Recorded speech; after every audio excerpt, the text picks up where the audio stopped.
Hello and welcome to Sticky from the Inside, the employee engagement podcast that looks at how to build stickier, competition-smashing, consistently successful organisations from the inside out. I'm your host, Andy Goram, and I'm on a mission to help more businesses turn the lights on behind the eyes of their employees, light the fires within them, and create tons more success for everyone.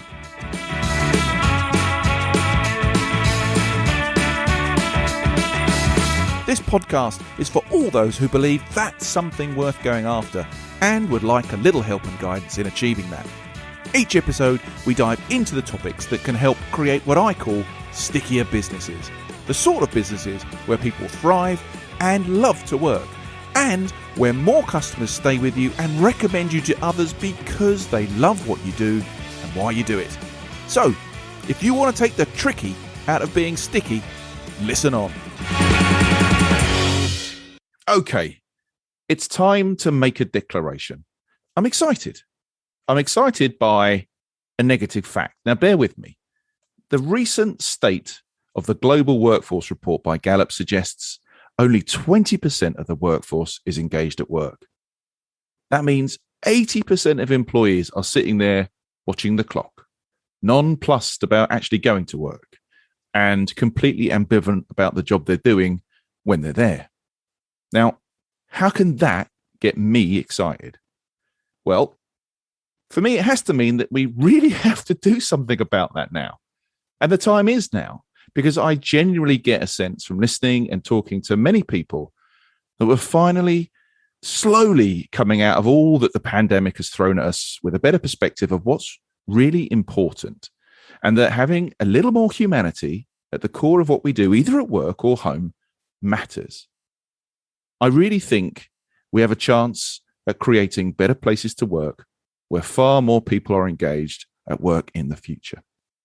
I think one of the keys to growing that engagement comes from presenting employees with more learning opportunities. The more we learn and experience, the more confident of our abilities we are, the more motivated we are to continue to learn and improve. And coaching can play a big role in that, right? It used to be that only executives in a business received personal coaching because, well, everybody else could go on a technical course to learn something. But now, more and more businesses are seeing the benefits of using this personalized approach to development right across their business in both formal and informal practices. Now, my guest today is Jo Wright. You could say she's spearheading this approach as co-founder of Coaching Culture, a company that's trying, and by all accounts, from what I see, achieving to bring a genuine coaching mindset to businesses. Now, I'm very lucky to have Jo with me today, as finding time in her diary is a skill in itself. If she's not coaching or leading a team, she's hosting her own podcast or appearing at conferences or editing a newsletter or growing the Coaching Culture client list or fan base or whatever. So now she's actually here. Why don't we just get on with the conversation? Welcome to the show, Jo. How are you doing, mate? Oh, thanks, Andy. No, that was a brilliant introduction into why we're talking today. And so thank you for having me. I'm really, really pleased to be here. And I know we're going to have a great conversation because we've got a very mutual passion for this very topic. So thank you. We do. But was it always that way? I mean, we have to fess up to the audience right now. Okay. We've known each other, well, for a long time, right? Where did we meet? Oh, how many years ago would it have been? I'm going... dare I say 25, 20, 23 years? I think it is. It's something crazy like that, mate. It is about, I think it's about 20, 24 years or so. Yeah, crazy. In the pub game, doing very different jobs to what we're doing today. But we had a kindred spirit back there, mate. And so look, I know you. I love you dearly. I know you very well. But just for my listeners, just explain who Jo Wright is and what's Coaching Culture. Oh, well, who's Jo Wright? Well, I'm the co-founder of Coaching Culture, rapidly approaching my 50th birthday. I like to get that in because I kind of think, wow, is that really a thing? Is that really happening? So I've kind of known you nearly half my life, and been in the corporate world for many years. I 5 years ago decided to go it alone. And realised going it alone was probably not ideal for me. And I hooked up with my now business partner to collaborate just over a glass of wine and a beer, talking about, we were putting the world of organizational development to rights. I'd had a career that spanned in sales, marketing, learning and development, change management, leadership development, coaching, all of the great things, always led and managed teams. And I wanted to make a difference. And I had done a coaching qualification that I often tell people changed my life, but not only learning how to coach, but being coached. And we got chatting, putting the world to rights, and kind of the rest is history. Coaching Culture was born. He was busy running his own e-learning company at the time, and we got talking about what was wrong about the world of OD and what was wrong about the world. And it was quite a cathartic conversation. You can imagine, a glass of wine and a beer, putting the world to rights. Listen, how many things have been solved over a glass of wine and a beer? Oh, do you know what? We had such a good conversation, and actually, he started asking me some fabulous coaching questions, and I was drawing out my thoughts and ideas about what was wrong with the world and what needed to change. And here we are now, and we are absolutely making change in organisations. And I genuinely sometimes, I pinch myself, Andy, every single day that I am sat here having this conversation with you, making a difference to so many people, organizations, teams, and we've only just really started. Even though we've been going kind of 4.5 years, it feels like we've only really started. We've got 100 customers. We've got 5,000 members of our community globally, and just growing all the time. It's brilliant. And I can tell you more about the story of how it started with just the two of us, because it's quite entertaining when you listen to it. I think this is typical you. You're kind of like 100 miles an hour. Oh yeah, we've just started. It's 4.5 years, just started, and we're now, this. Take a breath, love. And let's just take a step back. Right. So the transition from what you were doing to what you are doing, what road did you travel? What was the moment that made you go, bang, right, I need to change. I'm going to follow this path towards coaching? Oh, this is where I'm going to try and not even start to get emotional, because when you say what kind of triggered the change, I think my coaching qualification did. And it made me reflect on me as a human being. And I kind of went on the coaching qualification thinking, I'm going to get a qualification on the back of it. I'd got other, badges and qualifications, but actually I feel like I went into some sort of human sausage machine. I went in as one person and came out a different one. And was that your intention, Jo? Were you looking to change the sausage that you were, or is it, what was it? What was going on inside? I didn't know I needed to change the sausage, to be honest, Andy. When you go on the qualification, the sausage starts to change without you realizing, to be honest. So if we're using the sausage, Jo as a sausage analogy, I didn't go into change. I went into to build my knowledge and skills on how to set up my own business as a coach / consultant. And actually, I went in one person and I literally came out a different person. And it was down to me. I did the work. I did the self-reflection. I did the, inward thinking about what was happening. And what was my biggest reflection, Andy, was that it felt like I'd had some sort of, and I describe it as a rucksack on my back full of rocks. And those rocks were limiting beliefs about myself, my capability, my worth, everything. And I've been carrying them around, and I'd lugged them around my whole career, and they probably got more and more. The rocks got bigger in there. And actually the coaching qualification, being coached and learning how to coach and self-coach really, allowed me to get rid of that rucksack. And literally that rucksack is, it's gone. I have now zero limiting beliefs based on all the learnings and going.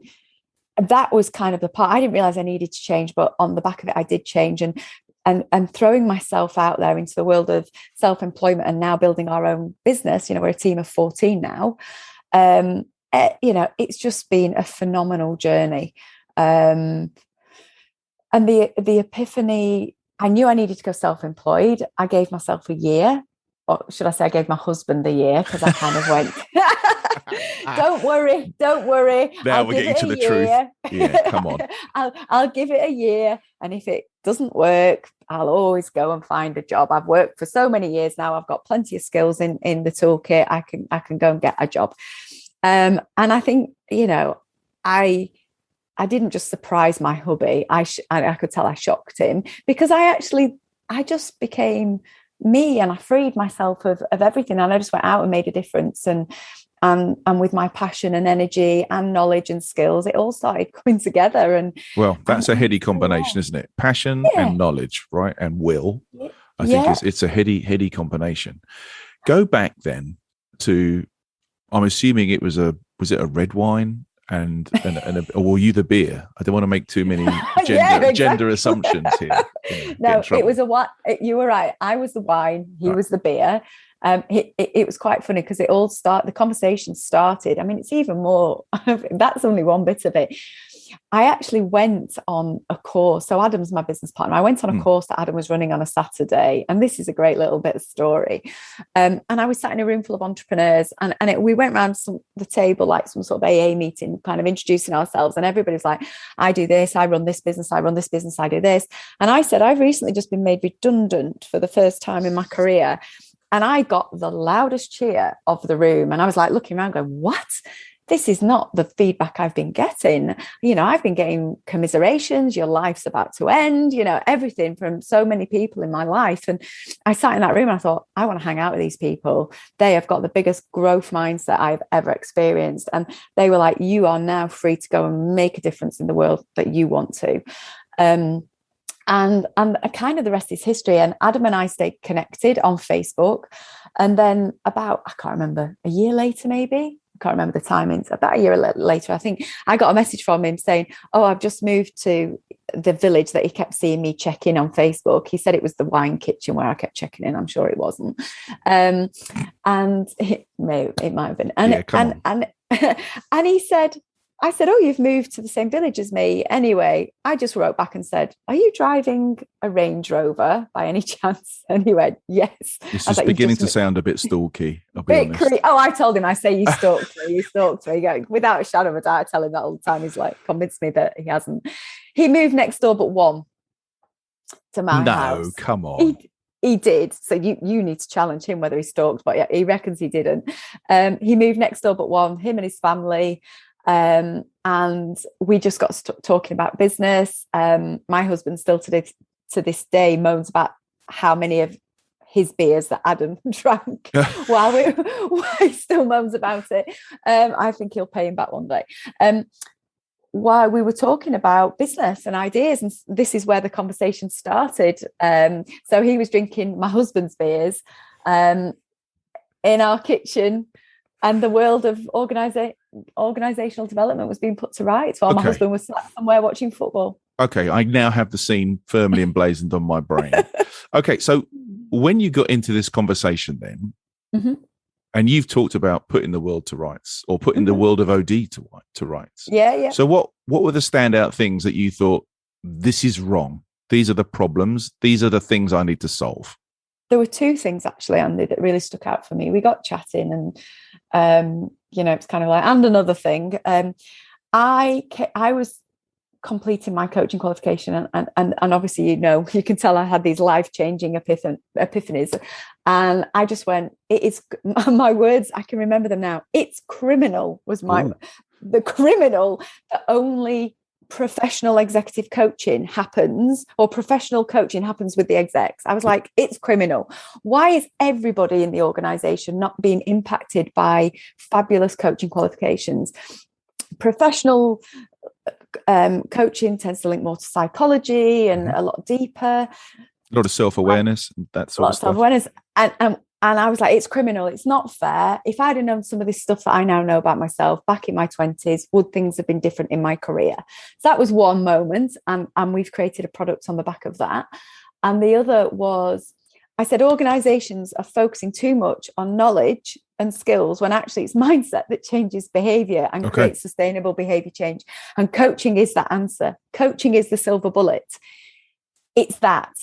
Why are they all focusing on something over here when actually it's time to really start having valuable conversations that enable self-reflection, raise self-awareness, and get people thinking differently. Because when people think differently for themselves, change happens. So you've got these two things. You've got, it's the bastion of the execs, wrong, or to your words, criminal. And then you've got on the other side, they're focusing on technical skills, not mindset change. Right. Yeah. So these are your two spheres that you thought, right, yeah, that's what I'm going to attack. That's what I'm going to change. So then what happened? So then we carried on talking, carried on drinking beer and wine. And then we, out of the blue, I think, whether it was out of the blue, connect the dots, whatever, Adam sold his business that he was in at the time. It was a digital e-learning company. We talked about how do we get coaching to the masses. He asked me whether coaching could be done digitally. And I was just about to go, no. And I went, well, actually, coaching is about asking some great questions and allowing people to self-reflect. So actually, I went, yes, it could be done. Well, that I think is the first sort of disruptive conversation about disrupting the coaching market and getting it out to the masses. Because I felt at the time, Andy, I was coaching people and sprinkling fairy dust. And sprinkling fairy dust on one person here and one person there is not a scalable solution. No, it's an addictive solution. Let me tell you, when you get to land that dust on people and you see it take effect, that's an addictive thing, right? That feeling of helping somebody. Oh, absolutely. But I wanted it to be wide scale addiction, scalable. This had to go. I wanted to end the criminal side of it and get it out to the masses. So we got chatting and we started looking into coaching culture, just Googling it, and not a lot came up, to be honest. Now it's everywhere, but not a lot came up. And we decided to get that word out, to get the word out to the masses, to create a magazine, literally to bring together some thought leadership articles, some interviews, industry insights, to really start to say to people, look, this is going to make a difference. This is going to change the world. And I remember to this day sitting on the floor, stuffing envelopes, because we'd put it out there that we were doing a free subscription to a magazine, and we had just shy of 200 people signed up, and to be honest, they were mainly our friends and family anyway, and we were so excited, and we got it out there, and that was February 2018, and we've now just gone to print on issue 12 of the same sort of magazine, and it's going out to 5,000 people around the world. Because we knew we'd hit on something. We were really excited by the 200. Now you can imagine by the 5,000 where we're going to go with this. It's phenomenal. And on the back of that, we were able to start talking to more people and finding out what the problems they were finding, what were the issues. And our first digital product came about based on what they were telling us, but also what I knew, which was mindset mattered. And we needed to get coaching out to the masses and mindset. We created our first digital solution called Mindset, which is a self-coaching tool, which is probably one of the most innovative digital coaching tools, because it allows people to go on their own exploration, but digitally. So it can get out to the masses. It can get out to the people early in the career. It can get out to the grads, to the apprentices, to the leaders on the leadership development program. And they all start raising awareness on topics I had no idea about at the age of, up until my mid-40s, such as imposter syndrome, such as my own well-being, such as emotional intelligence, such as resilience. All these sort of topics are making a huge difference. And Mindset was born. And then we just took more feedback, iterated it, typical entrepreneurial way, listen to what people want, design something, make it better, do it again. And now we've got 6 products that we're just launching our new platform. So we've gone from 1 product to 2 products to now 6. We're just about to launch our 6th product platform, whereas up until recently it's been 2 products. Because what we did with Mindset, we got our first customers and big name customers as well. And then they said, but this is all well and good, but when I'm reflecting on learning more about myself, I'm talking to my line manager and they don't understand what I'm talking about. I need my line manager to know how to coach me. They're not knowing how to coach. So we then created a whole suite of coaching e-learning. Again, it's probably the largest in the world on specifically focused on coaching. It's a catalogue. So it's coaching for non-coaches, and there's 10 topics in there, how to coach. Coaching for skills, and there's 5 topics in there. Coaching for mindset, 5 topics in there. Coaching conversations, there's 5 topics in there. So there's lots of little collections. We're about to do a D&I collection, all sorts of new things coming on board. And again, that's gone down brilliantly. And it supports, it's not about replacing the human coach. Absolutely not. It's about and. It's about getting it out there to the masses and blending a solution. Clearly, your thing is all about kind of broadening this stuff and creating wider access for people to it. And this thing that you've talked about in the past about, well, it's linked to the name of your business in terms of coaching culture. You're very, very keen on creating an internal coaching culture as opposed to having individual responsible coaches or bringing in external coaches. Not that you're putting that away, but you're trying to create sort of an ecosystem of coaching within a business, right? Definitely. So if you're talking to a business or you're talking to individuals, where do you start in that conversation? What is it that you're saying to these guys that gets them to realize that this is something that's required in their business? Well, that's really interesting. I think the way that we talk to them is through our community, through our magazine, through our marketing, in terms of how we communicate. So people who come to us, Andy, are already on the journey. They're not going, oh, what's this coaching thing? Which is conversations we had 4.5 years ago. Like, it's, we know it's important, but it's not now for us. Now, and genuinely, the pandemic has definitely accelerated this. People are coming to us now. They're ringing us going, we know we need this, really, we need it now. We should have been doing this before the pandemic. The pandemic's forced this now onto us. So they're already bought in, and they just don't know where to start. And we go with wherever they are on their strategic journey. So every organization is different. Some may want to start having a conversation about what should my strategy look like for the whole organization to build a coaching culture. Others maybe, I actually just want to build capability with my leaders and managers. Where do I start there? Others may come and say, I really need, they're the 2 main ones actually. How do I get this into our strategy? And actually, how do I get my leaders and managers coaching more? Because we've talk about a coaching capability spectrum. Back to what you've just said before, I've got a triangle that I've created. The top is external coaching, the professional accredited coach, somebody like me. Then you've got your internal accredited coaches who may have not spent as many hours coaching, or because they're doing it internally. Then you've got leaders and managers. Then you've got peer-to-peer. And then at the very bottom of the triangle is everybody self-coaching. And we talk about the magic happens with the leaders and managers because they're having the conversations every single day. They're the ones who are making, and that could be somebody on the board because they're still a leader. That's where the magic happens. So we love to encourage that.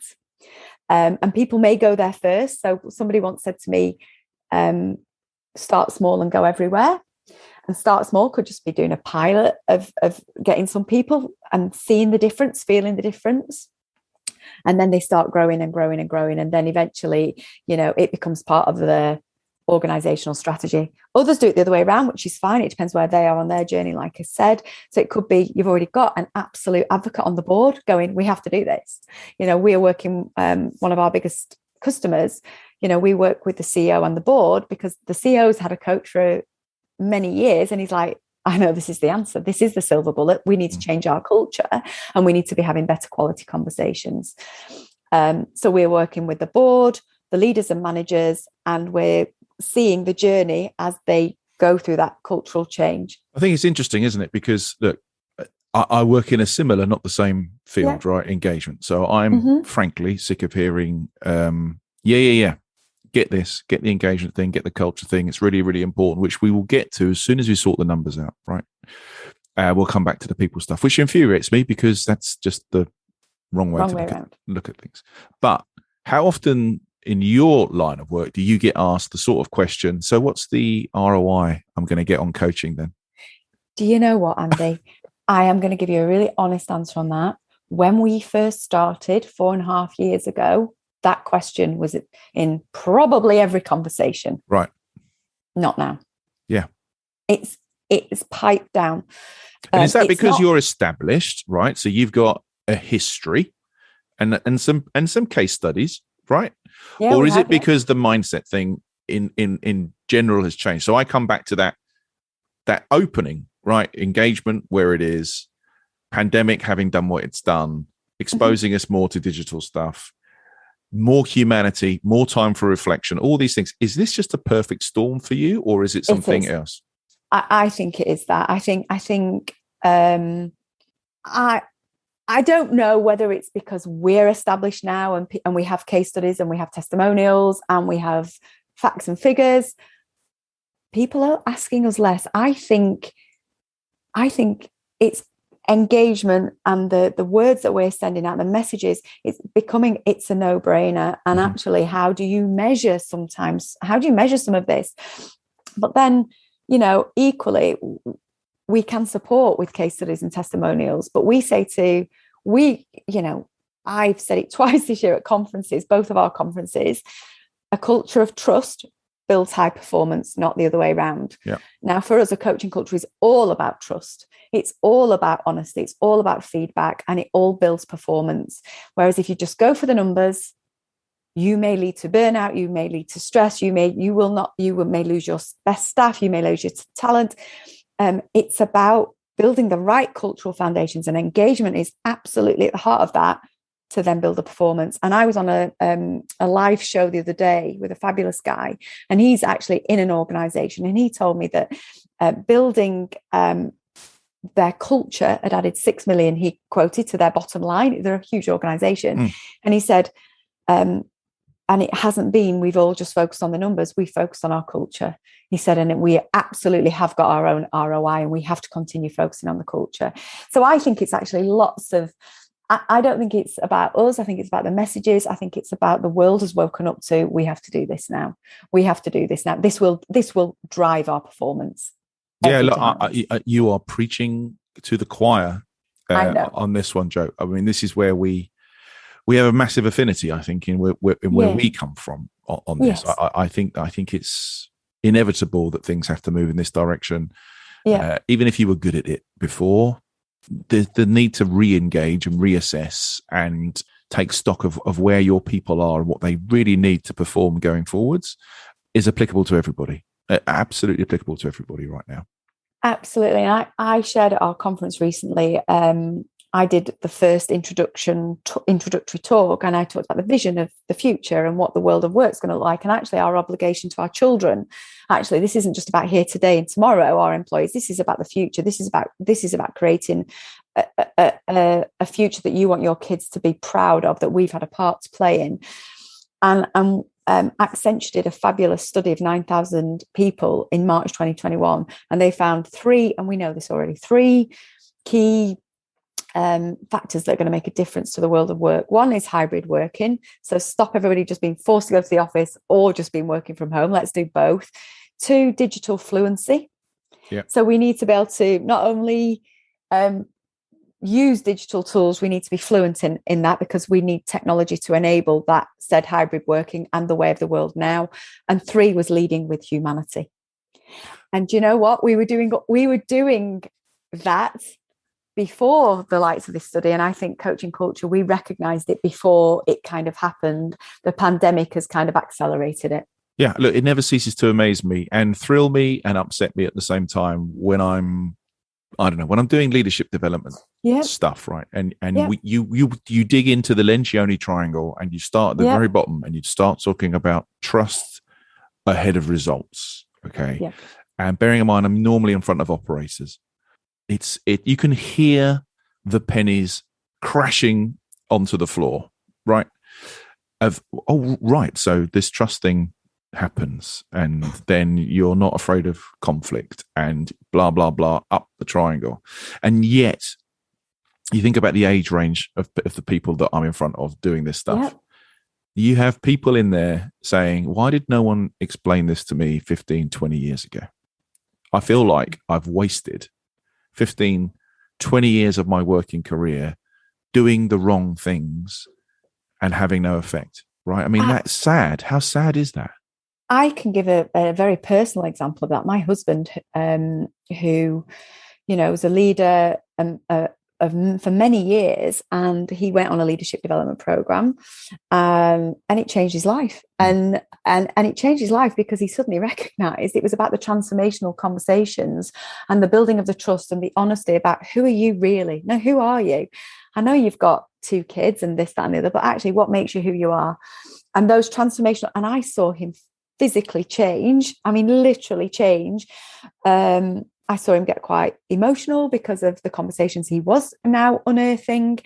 And he went on to change his style of leadership, and his results went through the roof with people he didn't think had been stuck in the kind of the certain way, and the results went through the roof. And I saw it in front of my eyes. It was fabulous to see. And obviously I experienced that on a large scale now with, and we do, as part of our coaching work, we have something in workshops called transformational conversations, because it's those conversations that build trust, that make the difference, that build performance. So I agree. You are so right. People have been wasting too long focusing on the wrong thing. It's time and I talk to people now about connecting the dots between performance management and everyday coaching conversations. Don't go and think about performance management as something else. No. It's everyday coaching conversations will manage your performance. Yeah, it's an outcome of those conversations. It absolutely right? is. Absolutely is. The results for me are always about having an outcome. It's not ignoring results, right? It's not saying, no. The results will just happen. No, the spade work comes underneath, but the results are the outcome of all that spade work, right? That's the way that I view it. So look, sorry, Jo, go on, carry on. I was just saying, I've done a podcast recently with a fabulous guy called Casper Craven, author of a book called Be More Human. I grabbed his book. I thought, I've got to speak to you. And he sent me a cup on the back of it. I'm showing it to you now, Andy. And it said on the front, it says, put people first and the results will follow. It's not, I mean, it's not a radical statement, is it? But it's just a truism. I really truly believe that that's a truism. Totally. So look, if part of your message, and excuse me for paraphrasing incorrectly, but if part of your message is about giving more people exposure to coaching, but also to increase the number of coaches, so anyone can be a coach in theory, what makes a good coach for you? Great question. And I don't think everybody can be a coach. I think everybody can have a coaching conversation. Right. I think there's a difference there. I use a bit of analogy about coaching because I don't expect everybody to be a professional accredited coach. But I do expect everybody to be able to have a good quality coaching conversation. And I say it's a bit like a chef, we're not all professional chefs, but we can probably all cook to a level. It's kind of that, it's like we don't need everybody being a professional chef. We just need everybody to be able to have at some level of, so what makes a good coach? Really great question. It depends what you're talking about. If you're talking about somebody who's externally accredited, that's one level of what should good look like there. If you're talking about a leader and a manager, what does good look like there? But I certainly think the ability to build rapport and connect and trust. And we've created our own coaching model, and it's actually called a trust coaching model because we believe all of it is underpinned by trust, and it's the ability to build trust. We should stick that in the show notes, right? We should make sure that there's a graphical representation of that model in the show notes so people can get hold of that and start to move forward. I think this is the thing. We're getting to the point in the show where ridiculously already we have to try and summarize where we've got to. I don't really want to. I would like to continue, but people have jobs to do. And so my summary part of the show is called Sticky Notes, Jo. Yep. Right? Yep. So this is where I ask you to consolidate the 4.5 years of coaching knowledge that you've got into 3 Post-it notes that people can then take away and start really affecting this stuff positively when they get back. So if you were to offer 3 bits of advice for people thinking about this whole topic of coaching in business, what would your 3 sticky notes be? I'm going to do a shameless plug, but it will help.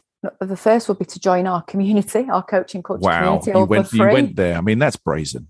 That's absolutely brazen, but I applaud it. Absolutely.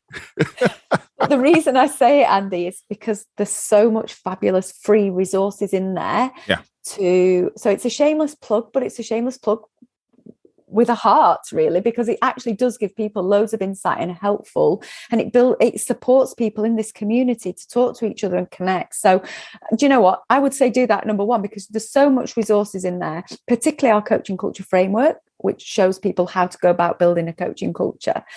I'd then say, so once they've joined the community and they get all our fabulous resources, we'll put all the links in the show notes, Jo. Don't you worry, it's all going to happen. I love the brazen Jo. I would say identify where you are in your organizational strategy. So it depends what role you're in, as to where your level of, I suppose, impact at that time, or whether you're the decision maker or not. But, you know, I will use the phrase that has been given to me, which I absolutely love: start small and go everywhere. So really start to help people know what coaching is and start to have some level of coaching conversations through a capability build. I think that's important to help people raise awareness on what good coaching looks like. And then I'd go with stick with it. So get it on the board's agenda. Make sure you're getting them focusing on making a difference through the power of coaching. So stick with it. This is not going to change with the click of a finger. This is a slow but powerful burn. Stick with it, because you will start to see the results. Build that culture of trust and the results will definitely come. So stick with it. There's 3. I think that stick with it message is so right, because it's another aspect of culture change that we're talking about here. There's to overcoin a phrase, there is no silver bullet when it comes to culture. And I know that scares the hell out of loads of people who are even starting culture projects, but the benefits outweigh the fear, right? Yeah. And so you have to be almost relentless in your pursuit to keep these things going. So I think stick with it is a brilliant message, because it's not an overnight fix. It will take time. Do you know what? I often say there is a silver bullet, because everyone says there isn't one. I always say coaching conversations are the silver bullet, because actually you do that. They are but they're not a one-off, are they, mate? They're not a one-off. They're not a one-off. It's not a one-off conversation. So I get the idea that there is a solution in its coaching, because I agree with that. But it's not a one-off event, is it? It's not at all. It's a series. Build. It's an absolute build. Well, I can't believe that I've already run out of time after battling so hard to get you on the show, and it's finished, and we're out of time. Jo, what's next for coaching culture? What's on the horizon? Oh, wow. Brace yourselves. Here we go. Brace yourselves. More links in the show notes. Do you know what? What's next? We've got a huge plan. Global domination is in there somewhere, but you know what? There's so much coming down the line. We've just launched our new platform, which includes a performance management tool because of the everyday coaching conversations. We're really becoming that one-stop shop for coaching solutions. So what's next is just watch us grow. We're only getting more serious about this, so brace yourselves. All right. Well, look. This is not meant to sound as patronizing as it's going to be. As somebody who's known you for a long time, I couldn't be happier and more proud of you in terms of what you're doing. I love the message. I love the enthusiasm. And look, more power to you, Jo. Just brilliant. And thank you so much for your time today. I know you're so busy. I really, really appreciate it. Thanks, Andy. I've loved every second. Bless you. Okay, everyone. Well, that was Jo Wright. So if you'd like to find out a little bit more about Jo, or coaching culture, and all those links to those fabulous resources, please check out the show notes. So, that concludes today's episode. I hope you've enjoyed it, found it interesting, and heard something maybe that will help you become a stickier, more successful business from the inside going forward. If you have, please like, comment, and subscribe. It really helps. I'm Andy Goram, and you've been listening to the Sticky from the Inside podcast. Until next time, thanks for listening.